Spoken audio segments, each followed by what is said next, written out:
ఇవాళ సబ్జెక్టు అల్లు అర్జున్ గురించి మాట్లాడాల్సిన అవసరం ఇప్పుడు ఈ పరిస్థితుల్లో వచ్చింది.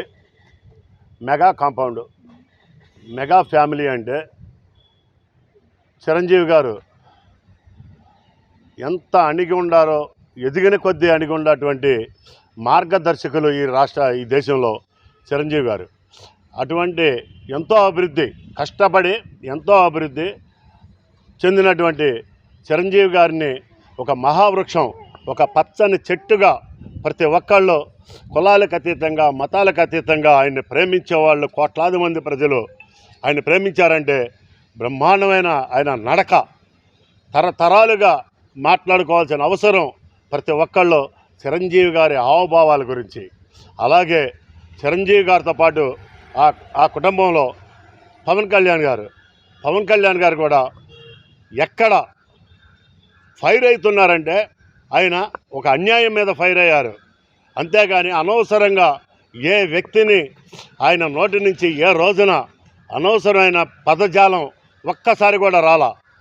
వాళ్ళిద్దరిని సమన్వయం చేసుకుంటూ నాగబాబు గారు కూడా అలాగే ఎవరైనా పిచ్చవాగుడు వాగుతే కౌంటర్ వేస్తానికి నాగబాబు గారు వెన్నుదన్నుగా ఉన్నారు వీళ్ళిద్దరికి.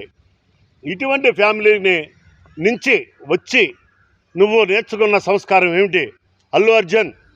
నువ్వు నేర్చుకున్న సంస్కారం నిజంగా హీనమైపోయింది.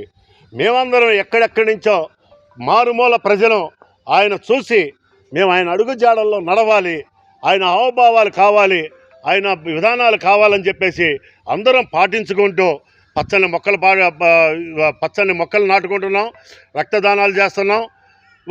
పుట్టినరోజు సందర్భంగా ఒక కేకులు కట్ చేయడమే కాదు, పేద ప్రజలకి లేకపోతే ఎక్కడ హాస్పిటల్స్లో కానీ ఎక్కడ అనాథలు ఉన్నారో, ఎక్కడ అమాయకులు ఉన్నారో వాళ్ళని ఆదుకోవడానికి వాళ్ళ పిలుపుని అందుకొని అభిమానులుగా ఈ రాష్ట్రంలో అత్యధికంగా తయారయ్యాం. అల్లు అర్జున్ రేపు డిసెంబర్ 6వ తారీఖున నువ్వు మాట్లాడిన దానికి చిరంజీవి గారు, పవన్ కళ్యాణ్ గారు, నాగబాబు గారు వాళ్ళ కాళ్ళు కడిగి ఆ నీళ్లు పబ్లిక్గా మీడియా ముందు నెత్తిన పోసుకుంటే పోసుకో.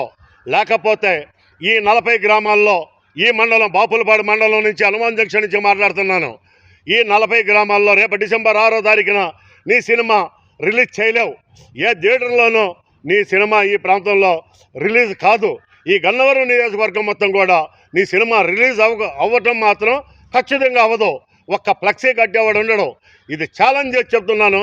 డిసెంబర్ 6వ తారీఖు ఈ లోపల నువ్వు మీడియా ముందు వాళ్ళ కాళ్ళు కడిగి ఆ నీళ్ళని నువ్వు నీ నెత్తిని జింపుకుంటే నీకు ప్రక్షాళన జరుగుద్ది. అప్పుడు కూడా సహించం. దాన్ని ఏ విధంగా మార్చుకోవాలో ఆ విధంగా మార్చుకోవడానికి ట్రై చేస్తాం. కానీ నువ్వు చేసిన తప్పు, చిరస్థాయిగా చేసిన తప్పు చేసేసావు. ఇప్పటికైనా సరే నువ్వు నిర్ణయం తీసుకో. అల్లు అర్జున్, నువ్వు ఒక కామెడీ యాక్టర్వి. నువ్వేదో హీరోని అనుకుంటున్నావేమో, నువ్వు ఒక కామెడీ యాక్టర్లాగా కనబడుతున్నావు. ఆ కామెడీ వరకే కానీ నువ్వు ఒక హీరోగా మాత్రం భావించుకోబాకు. హీరో అంటే రామ్ చరణ్ అంటే యాక్షన్తో కాదు, హావభావాలు, తల్లి వాళ్ళ భావాలు అందిపుచ్చుకొని ఆయన మాట్లాడే డిబేట్లు చూడు. ఎక్కడైనా సరే రామ్ చరణ్ మాట్లాడే విధి విధానాలు చూడు. ఎంత క్లాసుగా, ఎంత అఫీషియల్గా కానీ, ఎంత సౌమ్యంగా మాట్లాడుతున్నాడో, ఎంత అణిగిమణిగి ఈ ప్రజల కోసం మాట్లాడుతున్నాడో, ఎంత సర్వీస్ చేస్తున్నాడో కూడా తెలుసుకో. మీ తండ్రి పిల్లికి బిచ్చం పెట్టని అల్లు అరవింద్ గారు ఎక్కడైనా సరే సేవా కార్యక్రమాల్లో ఎక్కడైనా ఉన్నాడా? ఈ రాష్ట్రాన్ని ఎక్కడైనా కాపాడారా? నీ కుటుంబం గురించి చెప్తావేంటి? నీ కుటుంబం ఏదో గొప్పదనుకుంటున్నావేమో, నీకేదో సైన్యం ఉండాలనుకుంటున్నామో. చూపిస్తూ సైన్యాన్ని రేపు డిసెంబర్ 8వ తారీఖు 6వ తారీఖు అన్నావు. ఆ రోజున చూపిస్తూ నీ సైన్యాన్ని మేము చూస్తాం, ఖచ్చితంగా చూస్తాం, దీన్ని ఎదుర్కొంటాం. ఖచ్చితంగా కాలుతో అధపాతాళానికి తక్కకపోతే అల్లు అర్జున్ నీకు తగిన శాస్తి చేస్తాం. Thank you.